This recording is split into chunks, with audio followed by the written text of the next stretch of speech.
tashar Sunna TV من الشيطان الرجيم بسم الله الرحمن الرحيم الحمد لله رب العالمين اللهم صل على محمد وعلى آل محمد كما صليت على إبراهيم وعلى آل إبراهيم إنك حميد مجيد اللهم بارك على محمد وعلى آل محمد كما باركت على إبراهيم وعلى آل إبراهيم إنك حميد مجيد رب اشرح لي صدري ويسر لي أمري واحلل عقدة من لساني يفقه قولي.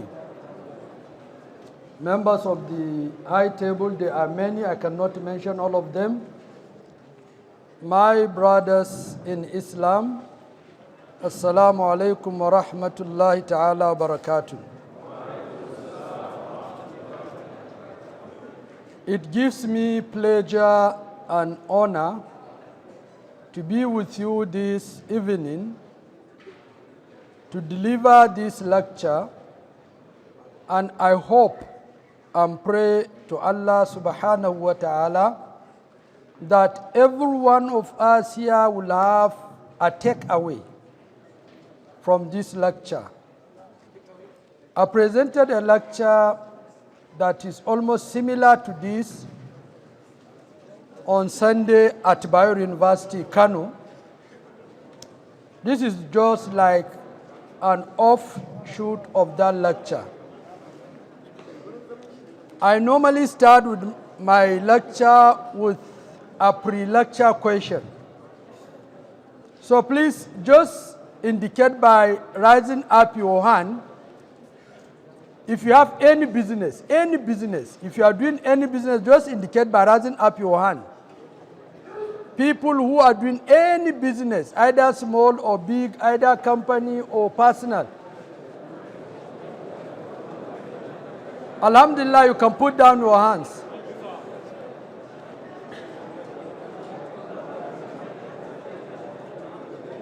Then the second question, please listen. How many of you take something out of that business and assist somebody? Can you raise up your hand? Out of that business.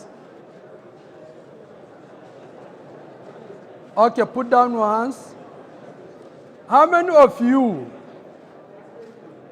employed somebody through that business? Even if it's just one person. Now you see the population is going down. The first one was the highest, the second lower, and then now the lowest. So alhamdulillah, jazakumullahu khairan. Now we can dive into the topic. The topic is, I put up the BUK lecture. Is building sustainable micro home business. I repeat, building sustainable micro home business, Islamic perspective. I have these things to discuss with you. The first is an introduction. The second is concept of business in Islam. The third is Islamic business ethics. Next is how to start a home-based business. Next is home-based business management. And then home business sustainability. And the last is conclusion. Thank you so much, Mr. Chairman. Please let us pay attention. If you have business, you can go outside and do it, because you see, all of us, we left a lot of important things to come and do this thing. So now the introduction. In Islam, whether it is a home business or outside business, for us, is a double-edged sword. First, we do business to earn a living. But the second most important thing which only Muslims have is that we also do business to earn Allah's reward. Because it's a commandment from Allah subhanahu wa ta'ala that we Muslims should engage in business. So this is the added advantage we have over non-Muslims. While we earn a living, we get reward from Allah subhanahu wa ta'ala. Another unique thing to Islam is that Islam encourages business that makes life better. It's not all business that Islam encourages, as you are going to see much later. It is a business that will make life better. And that's why earning salary in Nigeria is not a good business. So please, we take note of that. Then the next is home business empowers the business person. It empowers you, and it empowers the ummah. That was the second question I asked you. Because at least if you don't do anything, you are going to pay out zakah. And that will empower the ummah, and that is compulsory. Now, what is the concept of business in Islam? Some of you might know this, what we call BIS. Is there anybody who knows BIS? BIS? Nobody? Nobody knows BIS here? That is back to Islamic sources. BIS. Now the first Islamic source is in Surah An-Nisa, verse 29, where Allah subhanahu wa ta'ala says, Ba'da a'udhu billahi minash shaitanir rajim, Ya ayyuhalladhina amanu, la ta'kulu amwalakum bainakum bil batil, illa an takuna tijaratan an taradim minkum. Allah subhanahu wa ta'ala says, O you who believe, do not consume one another's wealth unjustly, except in lawful business among you by mutual consent. The second verse that is encouraging us to do business is in Surah Al-Jumu'ah, where Allah subhanahu wa ta'ala says, فَإِذَا قُضِيَتِ الصَّلَاةُ فَانْتَشِرُوا فِي الْأَرْضِ وَابْتَغُوا مِنْ فَضْلِ اللَّهِ وَاذْكُرُوا اللَّهَ كَثِيرًا لَعَلَّكُمْ تُفْلِحُونَ. And when the prayer has been concluded, then disperse in the land and seek Allah's bounty. And remember Allah so much so that you may prosper. Now, the Prophet sallallahu alaihi wasallam gave us some caveats if you want to do business. The first is what the Prophet sallallahu alaihi wasallam says, At-tajiru sadiq or at-tajiru saduq al-amin ma'al nabiyyina was-siddiqina was-shuhada. The truthful, trustworthy business person is with prophets, the truthful, and the martyr. This is in Sunan Tirmizi. Now, this has given us basis Islamically for us to engage in business. And then practically, putting these verses and the hadith into practice, we all know that the Prophet ﷺ was a businessman, even before the prophecy. First, he went to Sham, or he was on his way to Sham with his uncle on a business expedition, and he did mudaraba with Nana Khadija, Al-Mu'mineen, which is also another form of business. And many Sahaba of the Prophet sallallahu alaihi wasallam, many of them were businessmen. Take example of Abu Bakr as-Siddiq, Uthman bin Affan, Abdurrahman bin Auf, Sa'ad bin Abi Waqqas, Al-Barra bin Azib, Zubair bin Al-Awwam, and Nana Khadija bintu Khuwailid, Al-Mu'mineen. And even Salafus Salih, take example of Imam Abu Hanifa, was a big businessman. So now the question is, why is it our Shabab, Du'at, why are they not doing business?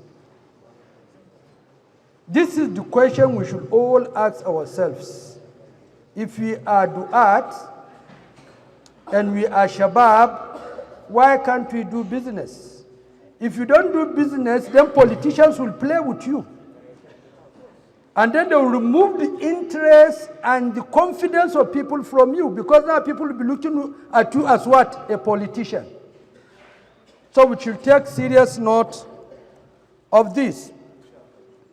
Then the next is, what are the basis of this Islamic business ethic? That's what they call IBE.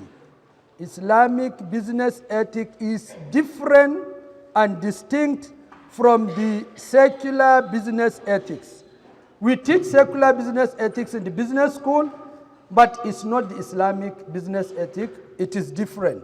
Because from the source, our source for Islamic business ethics are 4 in number. There's no any other source. If you go to any other source, then it means it's a secular source. The first is the glorious Quran. The second is the Sunnah of the Prophet sallallahu alaihi wasallam. The third is ijtihad. Anything that is not Sunnah or Quran, then is called ijtihad. Then the fourth is what is called shurut. Al-Muslimuna ala madha ala shurutihim. So it's another source. It may not be in the Quran directly. It may not be in the Sunnah directly. It may not be in the ijtihad directly. But you can now enter into contract with a Muslim brother, and that contract will be enforced. Then what do these sources teach us in business? They teach us basically 2 things. Number 1, what is halal in business. Number 2, what is haram in business. So basically these 4 sources, this is what they teach us. And now when we come to do the business, how do we do the business? Number 1, there must be free choice.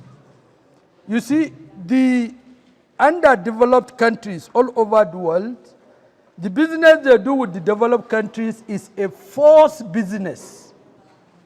There's no free choice. But in Islam, if you are going to enter into business, there must be this free choice. I should be able to say, yes, I want it, or no, I don't want it. So that is first. Then second is al-ihsan. Inna Allah yuridu abdan samhan idha madha idha ba'a wa samhan idha madha idha ishtara. So there should be that. Then there must be accountability. It must be there. The Prophet sallallahu alaihi wasallam says, "Man ghashana falaysa minna." That is riwayah of Muslim. Or "Man ghasha falaysa minni." That is riwayah of Tirmizi. And both of them are, that of Tirmizi is Hasan, that of Muslim you all know is what? Sahih. Then the next is transparency. There's a difference between transparency and accountability. Accountability means that when you are given an office, you are responsible for whatever happens in that office. That is what is called accountability. But transparency is that whatever you do, you must tell your customer if there's any defect in the article you are selling to a customer, you must tell him the defect so that you will be in the know as to whether he should buy it or not. Then the last thing is, if you follow these sources and this practical aspect, you'll be successful in your business. One, then, and you'll be happy. We have business people, they have billions, but they are not happy in their lives. And then next, this happiness will be on daily basis. Because you know that you are doing ibadah, because it's ibadah. And then you are earning a living, that will give you happiness day and night. Now that's what I call milestones for IBE. That is milestone for Islamic business ethics. There are things that we should avoid or ditch in our own business, and that is what makes it different from those who are not Muslims. The first is in Surah Al-Mutaffifin. Allah subhanahu wa ta'ala says, Ba'da a'udhu billahi minash shaitanir rajim. Wailun lil mutaffifin. Alladhina idha iktalu ala nas yastawfun. Wa idha kaluhum aw wazanuhum yakhsirun.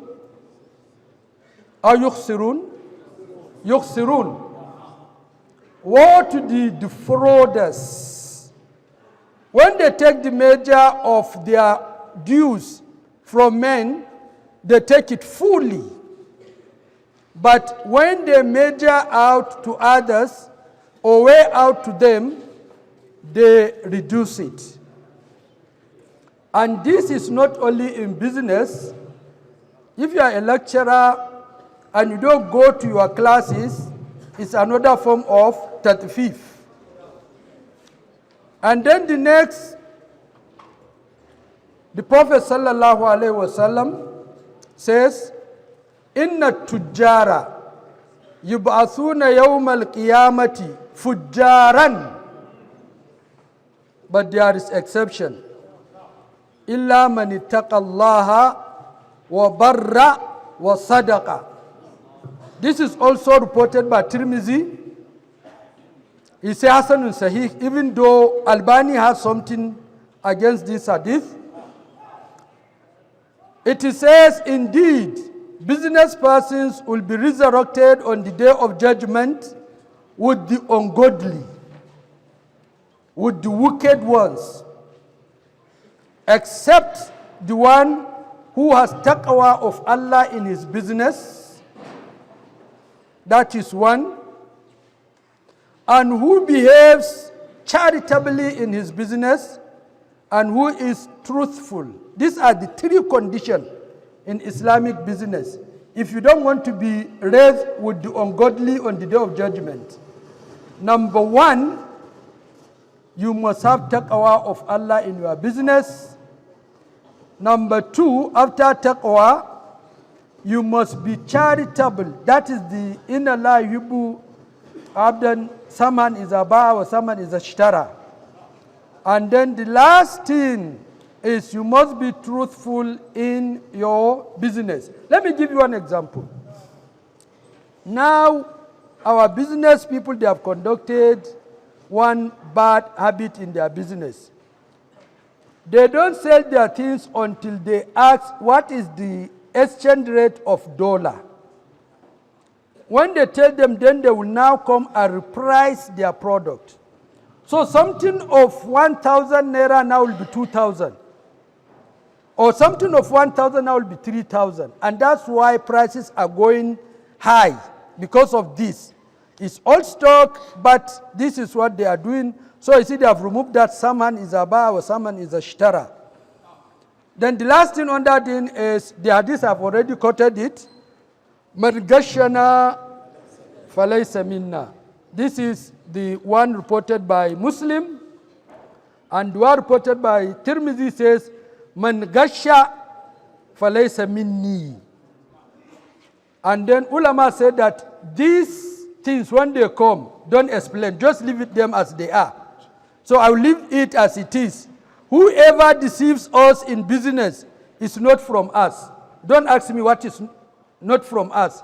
The Prophet said that we are not from him. Is that understood? If you ever deceive anybody in your business.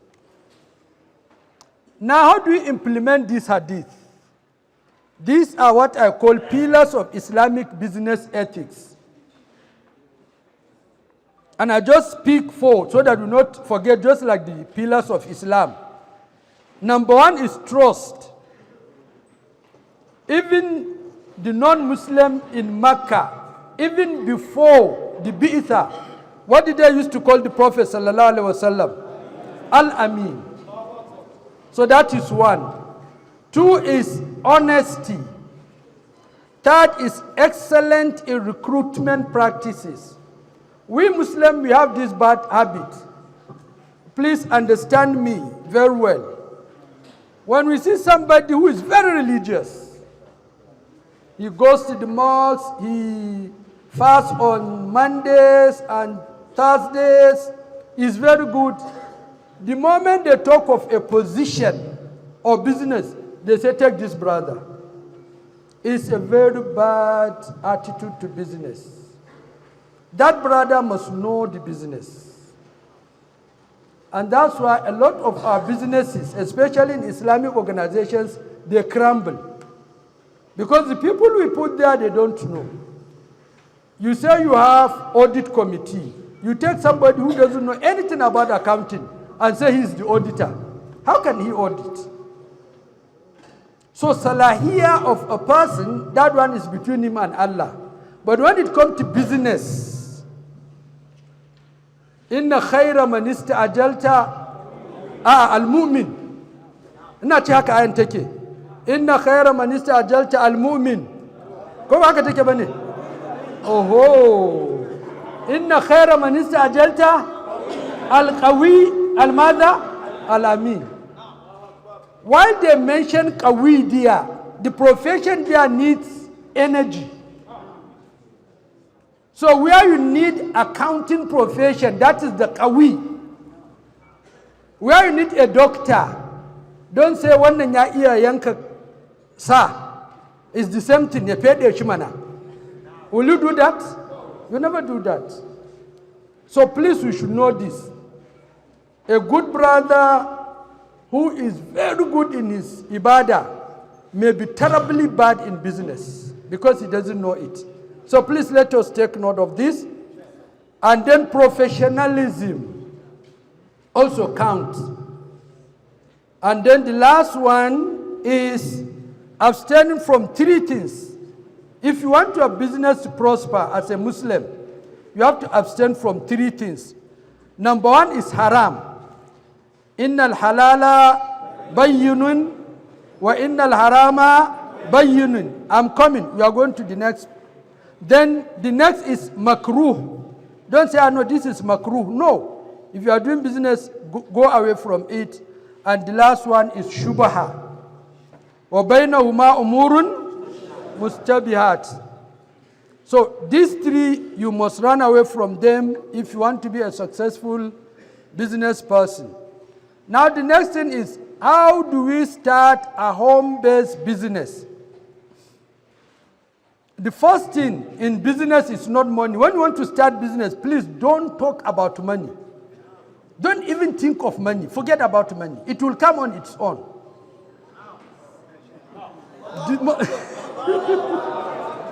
I know you don't agree with me, I know. But believe you me, that's what kills our spirit for business. Don't ever talk of money when you want to start business. The first thing we are looking for is a brilliant business idea. Brilliant business idea. That's why when they did Empower, almost 70% people in the Western Nigeria, they got it. All you need to do is to write business plan. And government will give you the money free of charge. But our people didn't do it. Just write business plan and send it. If it is okay, they will give you the money. And then about 2.5 billion also went in the Bank of Industry. It is for us, but because we didn't have business idea. People brought business idea and they went with the money. And trade money was there. We didn't enjoy it. So don't forget about the money aspect. Think of a very good business idea. In the developed countries, that is what they do. You have a good idea, then you go to investors. Give them, when they are convinced, they give you the money, you start the business. So that's the first thing. The second most important thing is a strong passion and mission. When I presented the paper at BUK, somebody asked this question. He said, but when you come with our business idea, with our innovation, government doesn't help us. Look at somebody came up with aeroplane. They refused to help him. Now he's in village, languishing there. This one came up. I said, no. The problem is the idea you bring up. I said, if you had asked me that he's going to do aeroplane, I said, please don't waste your time. I told him, here in Bauchi, here, there was somebody, we are in the same class, he was my classmate. And he's doing business here in Bauchi. It's bread business. He was my classmate when I was doing first degree in Arabic. And he told me that average profit they get per week is over $250,000 every week. Here in Bauchi, here, maybe it's within here. So now you see, when you are doing business, the first thing you look at, what am I going to produce which people will buy? But when you build up aeroplane in your village, you know the first thing is that people will not even have confidence, even if, in fact, they will not give you place in the airport. So you are wasting your energy. Instead of that, why can't you think of bicycle, KK? When you produce KK now, with this fuel price, how many people will buy it? A lot of people will buy. So the first thing is, like I told you, good business idea. Second is, then when you want to do something, you should look for something you have passion for it. Anything you have passion for it, to put a lot of effort. I always tell people, we are born in Bariki. My father had serious problem with Kudunaya. Serious problem. So because of that, I pray to Allah, and I say I'm going to work. I will never be in Gidanaya with my family. And that's why I went into estate management. I will buy house and sell. I will buy house and renovate. I will go and buy very big bona. We demarcate it into plots and sell. And at the end of the day, my first wife, my first wife, we entered my house with her. And up to now, I've never entered any Jidamaya. So it's the passion. So you see, look at how the passion moved me. I'm getting money, I'm in my own house, and I'm getting what? Because all them now, because I took young brothers, carpenters, plumbers, masons, all of them, young ones, I trained them. Believe you me, one of them now is richer than me. Because he's now in Abuja, he's doing estate in Abuja. The other one, I call him to do some repairs for me in my house. They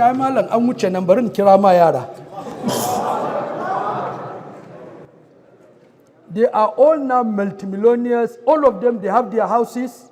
They are very young chaps. One of them, when he made my sofa in my house, when a friend of mine came, said, Malam Kaparo Kudi, but that's one the Dubai Akakao. No Allah, it's one of my carpenters that did it. So, you see, this is business, and this is how we can take our people out of poverty. I did that in Kano, now I'm doing the same thing in Zaria. Wherever you go, khairun nas man yanfa'un nas. So please take note of this. Then the next most important thing is that you must understand that business in and out. Don't go into business you don't know. If it needs training, go for a training before you do that business. Then the next most important thing, like I told you, and that man who built that helicopter, I said he made a mistake, is who are his customers? You must determine your customer. You must create what we call niche in marketing. Like this, the same, one of my classmates also is from Ibadan. It's called Zikrullah. It's a Yoruba brother. So when we are doing this diploma degree, some of them, every day we hear that one of the brothers will leave because he doesn't have food to eat.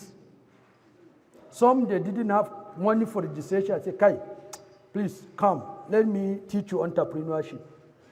So I opened class entrepreneurship for Arabic students only. So this brother said that there are people, they need this, our caps in Ibadan. Now he's a very big businessman. He has already married. With this cap, our cap, he's selling it in Ibadan. So that is, know your customers. He knew that his people needed this. I had a student in Faculty of Law because we teach entrepreneurship. She came to me, she's from South. She said that she was going to leave because the person who was taking care of her school fees died. I said, no. Just a minute. I said, when you go to your people, why did they not from the north? He said, there are this thing, I don't know his name, but there we call it dry meat, kilishi. I said, good. When you are going there, I'll give you money. You buy it from there, go and sell it there. When you are coming here, we like your beats. When you are coming, come with your beats. Say, okay. And luckily, she had her money. But she bought kilishi. Went there and sold kilishi. Brought beats here. Now she's a big businesswoman in Kaduna, Abubakar Gumi Market. She's not a Muslim. But look at what happened. The same thing, another student from Niger. She told me that she was going to leave studies. I said, what happened? He said, no, because of the money. I said, no. Look, we need your perfume. Tiraransu. Tinda daga France ake kawa. I said, when you go there, come with perfume, I will be your agent. Sir, are you? I said, yes. So she brought perfume, and I started marketing it for her to our lecturers. And before you know it, she now started coming with this cloth, the dye. You know, they are dyeing shadda. It's much, much better than our own. Believe you me, now she's working in their oil company. So this is business. When you are starting a business, the last thing is the finance. It's after you know all this, you know your customers, you know that you have passion for this business, you have your mission. We Muslims, we have two missions. There's worldly mission. We want to earn living. But there is mission for akhirah. So when you are planning your mission, you have to infuse these two. رَبَّنَا آتِنَا فِي الدُّنْيَا حَسَنَةً وَفِي الْآخِرَةِ حَسَنَةً. So please, you should also remember this. Now that we are talking about money, then what are the sources of our finance? Because many brothers say, oh, Malang, I don't have money. I say, you don't need to have money to start business. You don't need to have money. So we have short time, we have medium time, and we have long time sources of money. The best is your personal savings. That's the best money you can start, however little it is, because you know how hard it was on you to get that money. So that's why we always encourage people to start with their personal savings. But there's what we call triple F, not triple IT now, triple F. The first is money from your family. Dangote started with that, just 20,000. His uncle gave him 20,000. Now he's the richest black human being on earth. I also started with family money. He was given 20,000. Maybe that's why he's richer than me. Me, I was given only Murtala. Do you know Murtala? That's 20 naira. So you can see the difference. You see the difference is continuing. Is that okay? So I also started my business with family money. Dangote started his business with family money. Then we have friends. You can go to your friends, tell them, we want to do this business. I don't have money, but you can give me money. Then the last, we don't do it, but Igbos, they do it. There's freedom. They'll pick a boy, put him in his shop. You'll take care of the shop for some years. After these years, you'll build another shop for him. Some, they'll even leave that shop for him and go and establish another one. How I wish we are doing this as Muslims. Then if you cannot go this, then you go for credit. But non-riba credit. If you don't have that, there's what we call advances for istisna. That's what we call istisna. There are women, I'm teaching them business in ABU. They are all married women. So I told them that this is what they do. Some of them, they do cake for these ceremonies. So I say, you don't need money. When they want to do, give them bill. That this is the bill for your cake. They'll give you money. You go and buy the materials, do the cake, remove your profit, and give them their cake. That is istisna or ijara or salam. Salam is such that you don't have the property. It's an exception to the general rule anyway in Islamic mu'amalat. You can give somebody description on your handset that if you want to buy this thing, I can supply it to you. But don't say you have it. Because you cannot sell what you don't own. But this is salam. That if you want to buy this, I can supply it to you. My wife does that. We are in Zaria. She gets these pictures of things, then they have their group on WhatsApp. Then she will now put it on WhatsApp, and there will be order. I need this, I need that, I need this. And then she will now phone the Alhaji at Korwambai, Kasong Korwambai. Alhaji, I need this. He will package everything, send it through the commercial vehicle. Then my first son, Abdullah, will go to the garage, pick this. You see, there's no money, no single kobo. Then you will now bring it to my wife. My wife now will send it to these people. Now they will make payment to her account. She will remove her salary, send the money to Alhaji. Does she have any money? Is she not doing business? I know when I tell you can do business with that money, I know that you are fi qulubikum shay'un. But I think now you can understand me. Okay? Then the management of the business, that's the cross of the issue. How do I manage my business? Number one is you must know the business in and out, like I told you. Second, you must have great time management skill. You see, most of us who do two things at a time, we need serious knowledge of time management. I'm a lecturer in ABU Zaria. My estate management business is in Kano. So you see, I have to manage my time. I don't miss my class. I don't miss anything. I've never missed anything. Whenever there's result, most of the time I'm the first to submit my result. And I have never entered my class 1 second late. And I've been doing this work for over 22 decades. I have one of my students is here. He can bear me witness. I have never entered any class 1 second late. Not 1 minute. So it needs time management. And on top of that, we have Islamic guidance and counseling. That also, it takes a lot of your time because you have to guide our brothers and sisters in the university. So time management is very important. Then using creativity and innovation. You see, when my wife came to Zaria, in Kano, they were dealing in this perfume from Maiduguri, Humra and the rest. You know, we Kano, matam yan kwalisa ne sosai, ba yan kauye bane wallahi.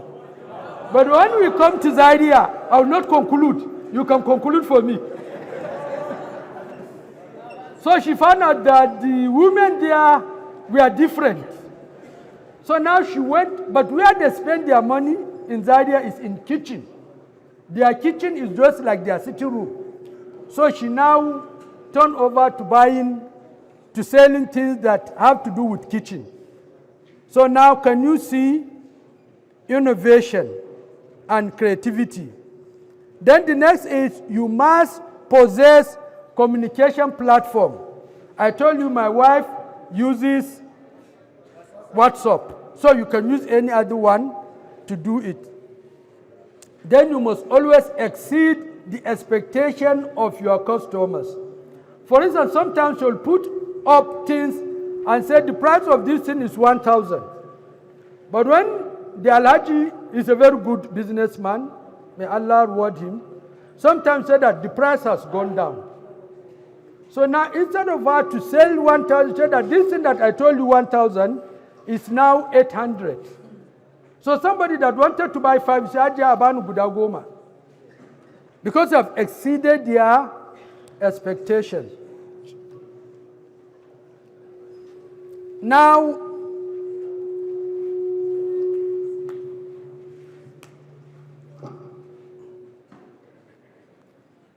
the next thing is, how do you sustain our businesses? You see, people said that the northern part of this country is the seminary of businesses. There was a time I was conducting a research in Kano town alone, more than 400 businesses had closed shop. In Kano town, I mean companies, not small businesses. More than 400 dead.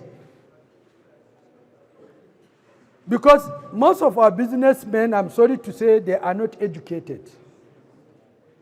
So the first thing is savings. When you are doing business, you must be saving money. And this money, you save it aside for future use. You see, this estate management I'm doing, if you are not liquid, that's if you don't have money, forget about it. You cannot do estate management. Because I'm just inside there, somebody will call me. Salaam alaikum mala, akwai kaya a ƙasa. That's the language. That's akwai kudi. Akwai kaya a ƙasa malan ce akwai kaya a ƙasa, amma dai ba nauyi. That means you don't have a lot of money. Is that okay? Then they will tell you, akwai raga-raga. Raga-raga means very cheap house in Kano. Akwai raga-raga. How much is it? They will tell you. Then I'll just transfer money to them. And when you transfer money to them, they will go and buy. And before they bought it, already they know somebody was going to buy it. Because they will get 2 commission. So they will buy it for you in the morning. There was a house I bought at Gadankaya in Kano. I bought it in the morning, sold it in the evening. I'll not tell you the profit.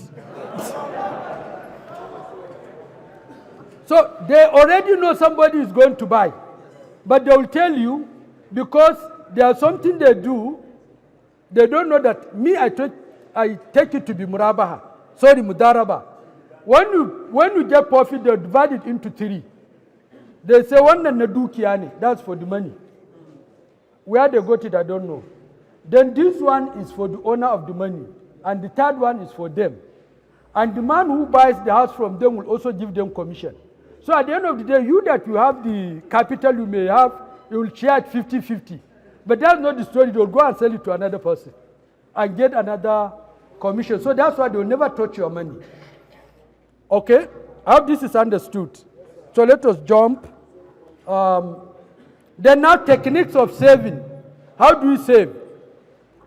We have family saving. We have personal saving. In my own house, we have family saving. Please, let us all adopt it. It will help your children to have this saving culture. Get saving for your family. I'm the MD. My wife is the second in command, and all my children are directors, all of them. Eh? Ana ce my professor su kai yayi magana ya labai. Kuma kai kana so kai magana. So you want to inculcate saving into them. So whenever you have extra money, we go for consultancy. So whenever you have extra money, then you now give them and say you have 10,000, you have 10,000, you have 20,000 in our company. So now and then we'll be having meeting, board of directors, just like real board of directors. I'll be the chairman and my children will be the directors. And then we'll have meeting that this is what we have in our company. And really I'm going to establish the company, really. Because the money has been there for more than 10 years. And we've been pumping money into it. It's Jai's account, I don't have any paper, so that I will not. I open the account, I don't have anything. I'm just pumping money into it. So that when we are going to establish the company, it's going to be a big company. There's no time, but I will have told you, we are a spoon of rice built a multinational company in Japan. Spoon of rice. If you have time during question and answer, remind me, I will tell you. So that is family. Then there's takaful, then there's contribution, adashi, you can do it. Then we have mudaraba account, you can open that. But when you save money, don't keep it. It's tempting. You have to invest it. And then that investment, we have two ways as Muslims. There's the temporal and there's the spiritual. Temporal is the financial investment we make, like we buy skook and other things. The permanent one is either the sadaqah we do, or the tabarru we do, or waqaf we do. These are also other investments. 20 minutes more. These are other investments that we can make. Now, conclusion. Please listen to the conclusion. It's very important. I say what is more important in Islamic home business is how Sharia compliant it is. That's the most important thing.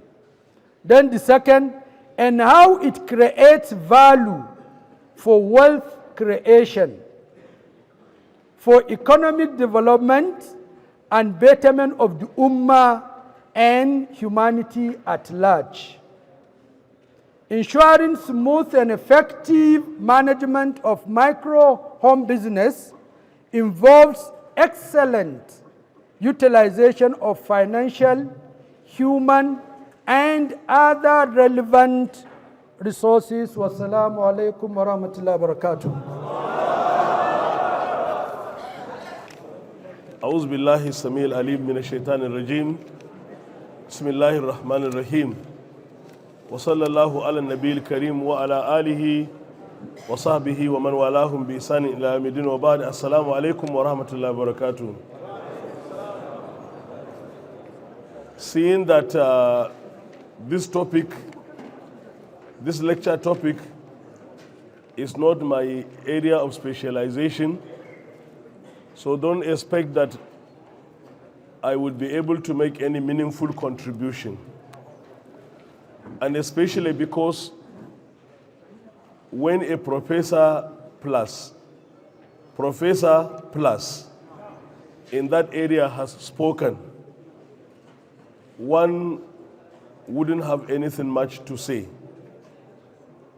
But I was thinking of a single point or two, and I shared one with him. And although they are related, I begin with a portion of a verse in Surah An-Najm. وَالنَّجْمِ I begin with a portion of a verse in Surah An-Najm And I will link it up with the point I was discussing with Professor Sulaiman Karwai, and he agreed with me. Because a person, and let me now begin from a psychological point of view also. A person is a product of his own environment. A person is a product of his own environment. However you would want him to be, he cannot go beyond his thinking. His thinking cannot go beyond his own environment. So the portion of the verse is ذَلِكَ مَبْلَغُهُم مِّنَ الْعِلْمِ. You see, in terms of business and almost in everything, people always think within the confines and within the limits of their intellectual development. They cannot go beyond that. And that is why most of us in northern Nigeria, you see, when I go to the market or I go to the motor garage and I see a person pushing a wheelbarrow, selling sugarcane, selling agwaluma, a shoe shiner, and all that, I always think that this may be a person that typically comes from a business, from a village. And he thinks that, his thinking doesn't go beyond to get a capital that will enable him to be selling sugarcane. And no more, no less. If he gets that, he can't think beyond that. ذَلِكَ مَبْلَغُهُم مِّنَ الْعِلْمِ. So I was telling Karwai, I said, these brilliant ideas, we need to create a structure in MSS that we would begin a process of business mentorship. Business mentorship. So that we create, certain sorts of cocoons or certain of groups and cycles at the area council level, at a chapter level, and at the area unit level. We create a mechanism for business mentorship so that we raise people. We raise people through mentorship to raise them above their ذَلِكَ مَبْلَغُهُم مِّنَ الْعِلْمِ. Because if you don't expect any result from them, I hope MSS will take this very seriously. You see, let me give you a typical example of ذَلِكَ مَبْلَغُهُم مِّنَ الْعِلْمِ. When he was talking of brilliant ideas, business plan, all it means is that you need to put your thinking. And when you cannot think beyond your intellectual capacity or development, there is no way you can think of brilliant business ideas. Let me tell you, our teacher and also mentor, Dr. Muhammad Said El-Nafati, since when we were students, almost about 40 years ago, in a lecture, in an MSS lecture, he was telling us, Dan Allah, MSS abin na faɗa da Hausa in more labarin. Wato wasu 'yan uwa ne daga Kano su biyu sun je wata harka ko ta da'awa ce ko ta business ne a ƙasar Inyamurai. Ranar da za su dawo Kano sun zo tashar motar Anacha, sai suka tarar da wani mutum Bahaushe. Me yake yi a tashar motar Anacha? Yana sai da zaren carbi. A tashar motar Anacha yana sai da zaren carbi. Sai suka kira shi suka ce, dan Allah zo, da Allah kai daga ina kake? Ya ce daga Kano nake. Wallahi ɗaya su bai san lokacin da ya masa tsinuwa bai ce Allah ya tsine maka kuwa. Ya ce yanzu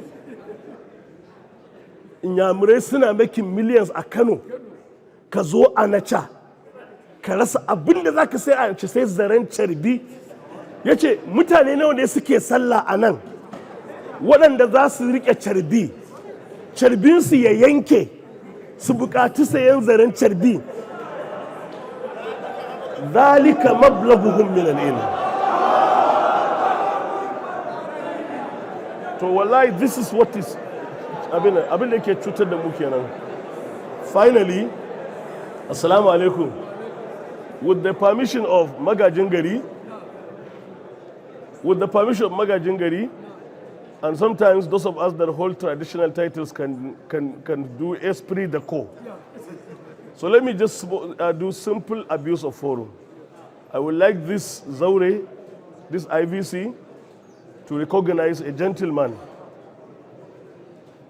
who was a principal more than 20 years back and a retired director from the Kano State Ministry of Education, who came and now the Dean of the Student Affairs of Al-Istiqamah University, who came with the participants of Al-Istiqamah University, and he has never shown himself to be, he has been sitting down with the participants, and he is Wazir in Turkey. Malan Dairu Supiano, please come for recognition. Please come out, please come here. You can see how people will be humble. Thank you so much. Assalamu alaikum wa rahmatullahi wa barakatuh.